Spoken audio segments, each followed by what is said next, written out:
Nega Geriga ovozingni o'chir deding? To'g'risi men hech narsani eshitmadim. U nima deganini tushunmadim. Odam ko'p, shovqin bo'lgani uchun hech narsa eshitilmadi. Tarixdagi eng yaxshi jangchi bo'lishing uchun nimalar qilishim kerak deb o'ylaysan? Keling, tarixdagi eng zo'ri yoki boshqa raqamlar haqida karyeramni tugatgach gaplashaylik. Yutishda davom etyapman. Bu navbatdagi jang. G'alabali seriyam 20 taga yetganda Danadan so'rab ko'rasiz. U uchun javob bersam maylimi? Uni bu sportda qilganlarini ko'r. Vatani bayrog'ini tanitdi. Bu hammaga ham emas.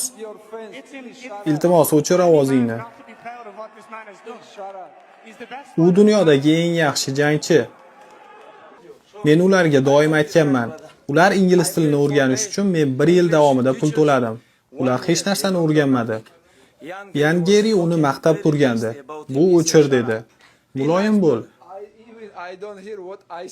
Men u yerda o'zimni gapimni eshitmadim. Shovqin edi. Ba'zida odam senga yoqmasa, lekin senga hurmat ko'rsatsa, eng kamida jim o'tirishing kerak. O'chir demasliging kerak.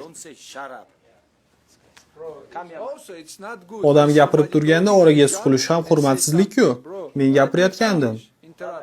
Gapni bo'lsa deb ayt. Gapni bo'lish bilan maqtovni farqi bor. Gapni bo'lish deb ayt unga. Mayli, California cheesecake. Mayli, bu safar 1-1.